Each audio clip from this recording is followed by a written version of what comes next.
Rayquaza. The mystical ozone-dwelling dragon that had me soft resetting for hours on end just for a shot at nabbing the ever-elusive shiny form, let alone catching him in general. Of course, the time eventually came when I finally caught it, and I knew immediately that I had a new favorite Pokemon. To this day, Rayquaza has remained my undisputed favorite despite 3 new entire generations of Pokemon being released so far. All of this favoritism doesn't come without reason though. There's plenty of reasons why Rayquaza is awesome, and that's what we're here to discuss today. If the title didn't already give it away, instead of talking for hours listing reasons why Rayquaza is as awesome as it is, we're going to be focusing on 4. So without further ado, here's 4 reasons why Rayquaza is awesome. As I mentioned earlier, Rayquaza lives in the sky, the ozone to be exact. You know, that place above the clouds that pretty much keeps us from being burned up by the sun and allows all life on Earth to continue? Yeah, that's where this thing lives. He can even control the weather on the surface from there. How crazy is that? Not to say that it never leaves the ozone though.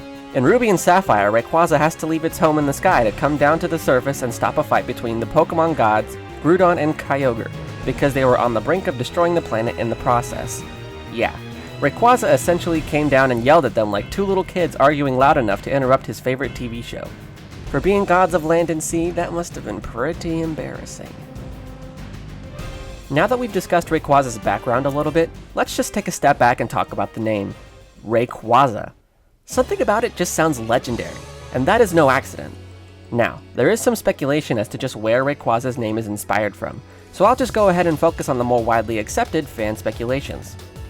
Now for most, the first part is easy to associate, Ray, due to the fact that Rayquaza lives in the ozone and is always under the influence of solar power, being the rays from the sun. The next part is where the speculation begins. Some say that the name is from the Aztec god of intelligence, Quetzalcoatl, who is often depicted as a feathered serpent, not too different from Rayquaza. Others believe that the name simply comes from the word quasar. Pretty simple association if you ask me. And finally, there are some that speculate that it's not the name, but Rayquaza's design that was inspired by the mythical dragon Shenlong of Chinese and Japanese culture. According to Oriental mythology, Shenlong lived in the heavens and controls the climate down on the surface, much like Rayquaza does. As of right now, at the end of 2015, we are currently at 721 Pokemon species across all games. And in those 721, there are some awesome designs for Pokemon, and there are some absolute abominations that should never see the light of day. Looking at you, Stunfisk. You. Look at you. How could anyone ever love you? You're just a potato chip. With a face! Who thought of your design? Ah! Thankfully, Rayquaza is part of the former. I mean, just look at it. He looks like a fighter jet crossed with a dragon. No wonder he lives so high in the sky and learns the move Extreme Speed almost by default. He looks just as awesome and powerful as he actually is. Which brings us to our next fact. In the competitive scene for the main series games, Pokemon has always had some form of regulation in terms of what trainers can and cannot use. The biggest resource for this information being Smogon. Competitively viable Pokemon change from game to game as new items, Pokemon, and Megaforms are introduced. But there's always a consistent tier system in place to serve as a guide, and it ranks like this. Little Cup, Never Used, Rarely Used, Underused, Overused, and Ubers. Ubers is where you'll generally find the legendary Pokemon like Mewtwo and Deoxys.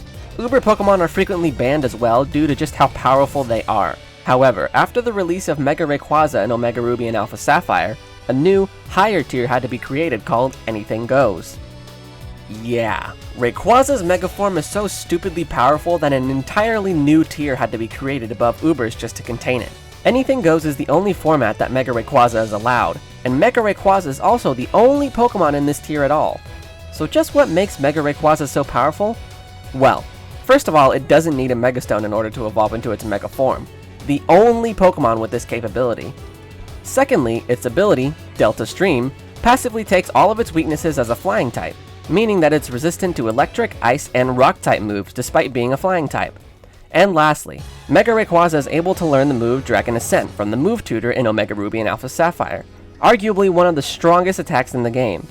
This attack, coupled with Rayquaza's insane base stats, makes for a move that can one-hit almost anything in the game, with the only penalty being a small loss of special defense and defense during battle. Put this all together and it's no wonder this thing has its own tier to itself.